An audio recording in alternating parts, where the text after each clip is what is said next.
Here is a comprehensive and factual account of the life and reign of Haile Selassie I, the last Emperor of Ethiopia. Haile Selassie I, the last Emperor of Ethiopia, 1930-1974. His story is not merely a biography of a man, but a narrative intertwined with the modern history of Ethiopia, the struggle against colonialism, and the birth of a global spiritual movement. Early life and ascent to power, 1892 and 1930, birth and lineage. He was born Lige Tafari Makonnen on July 23, 1892, in the town of Ejersa Goro, Harar Province.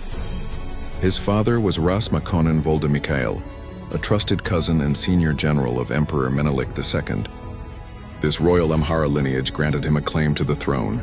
A precocious mind, Tafari was a sharp and intelligent child. He received a traditional ecclesiastical education in the Ethiopian Orthodox Church and was tutored by French Catholic missionaries, giving him an early exposure to European languages and thought. Rise through the ranks. His political acumen became evident early on. After his father's death, he was given a provincial governorship. He navigated the treacherous court politics following Menelik II's death in 1913, and the weak reign of Menelik's grandson, Lige Iyasu. Tafari was a key figure in the coalition that deposed Iyasu in 1916 for his alleged Muslim sympathies. Regent and heir. Menelik's daughter Zewditu was crowned empress, but the progressive Tafari was crowned Rastafari, literally head Tafari, a prince, and named regent and heir to the throne. For the next 14 years, he was the de facto ruler of Ethiopia, modernizer. As regent, he focused on modernizing the ancient empire. He secured Ethiopia's admission to the League of Nations in 1923, abolishing slavery as a condition, and embarked on a tour of Europe in 1924, becoming the first Ethiopian ruler to travel abroad. Coronation as emperor. Following the sudden death of Empress Zewditu in 1930, Rastafari was crowned Emperor Haile Selassie I, Power of the Trinity, on November 2, 1930, in a lavish ceremony that was witnessed by dignitaries from around the world, signaling Ethiopia's entry onto the global stage. The Lion of Judah, Defiance and Exile, 1935-1941. This period cemented his legendary status. The threat of fascism, Benito Mussolini's Italy seeking an empire and revenge for its defeat at the Battle of Adwa, 1896, eyed Ethiopia. Appeal to the League of Nations. In 1935, Italy invaded. Haile Selassie's modernizing troops were no match for Italy's bombs and mustard gas. He personally led his armies on the front lines. Before going into exile, he buried the League of Nations charter in the ground, symbolizing its death due to its inaction. The speech that shook the world. On June 30, 1936, he stood before the League of Nations in Geneva and delivered a powerful prophetic speech condemning the invasion and the use of chemical weapons. "It is us today, it will be you tomorrow." This speech made him an international symbol of resistance against fascist aggression. Exile in England. He spent 5 years in exile in Bath, England, tirelessly lobbying for support for his country, while the Ethiopian resistance, the Patriots, waged a relentless guerrilla war against Italian occupation. Triumphant return. With the outbreak of Burus, the British Empire and Ethiopian Patriots joined forces. In 1941, British and Commonwealth forces alongside the Patriots liberated Ethiopia. Haile Selassie returned to Addis Ababa on May 5, 1941, and entered the city on foot to reclaim his throne. The post-war reign, modernization and stagnation, 1941-1973. This era was defined by a contradiction: ambitious modernization efforts alongside entrenched traditional power structures. Centralization of power. Haile Selassie worked to centralize authority, reducing the power of the regional nobility, the races, and creating a centralized bureaucracy loyal to the crown. Modern reforms, 1955 Constitution. He introduced a revised constitution that created a parliament. However, it was largely a symbolic gesture, as real power remained with the emperor, who appointed the senators and could override any decision. Education. He founded the University of Addis Ababa and expanded schools, creating a new educated elite who would later form the core of the opposition.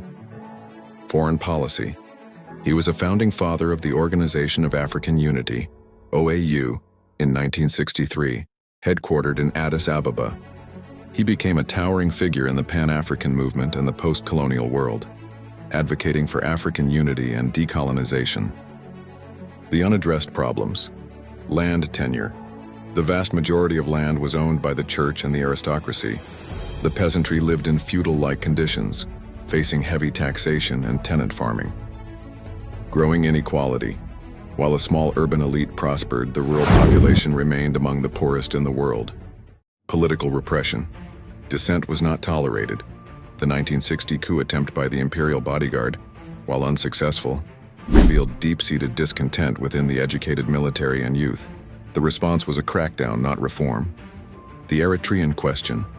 He dissolved the UN Federation and annexed Eritrea in 1962, triggering a 30-year war for independence that drained the empire's resources and morale.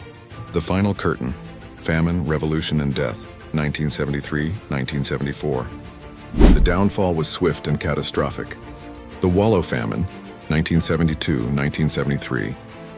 A devastating famine in the northern provinces of Wollo and Tigray killed an estimated 200,000 people. The government, fearing bad publicity, deliberately downplayed the crisis and failed to mount an adequate response.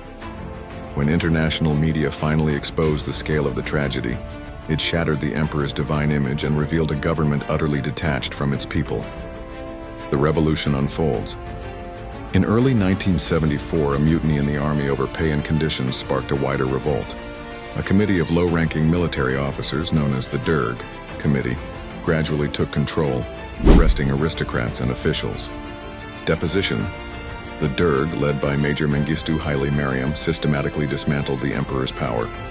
On September 12, 1974, they finally deposed the 82-year-old monarch. He was driven away from his palace in a Volkswagen Beetle, a stark contrast to his majestic coronation. Death. Haile Selassie was imprisoned in his own palace and died on August 27, 1975, under circumstances that remain controversial. The government announced he died of respiratory failure, but it is widely believed he was killed by the Derg. His remains were buried under a concrete slab beneath Mengistu's office, and were not discovered and given a proper imperial burial until 2000, after the Derg regime fell. The Rastafari movement, the living God. No story of Haile Selassie is complete without acknowledging his divine status to millions. Prophecy and coronation.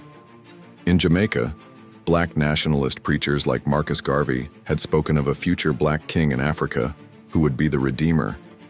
Garvey's followers saw Haile Selassie's coronation in 1930 as the fulfillment of this prophecy.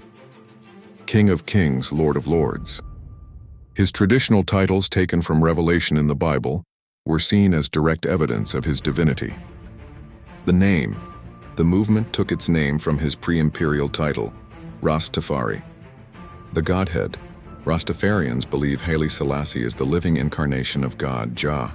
His 1966 state visit to Jamaica was a pivotal moment, where he was met by enormous, ecstatic crowds. Though a devout Ethiopian Orthodox Christian who never publicly acknowledged his divinity, his presence and words were interpreted by Rastafarians as confirmation. Haile Selassie's legacy is profoundly complex and contested. To the world, he was a symbol of anti-colonial resistance and a pioneering African statesman. To Rastafarians, he remains a messianic figure, the living God. In Ethiopia, opinions are deeply divided. Some revere him as the father of modern Ethiopia, who defended the nation's sovereignty. Others condemn him as a ruthless autocrat who failed to address the country's deep-rooted poverty and whose centralized rule set the stage for the brutal Marxist dictatorship that followed. He was a paradox, a modernizer who upheld feudalism, a diplomat who could not negotiate with his own people, and a man whose international legend was utterly at odds with the domestic realities that ultimately consumed his throne and his life.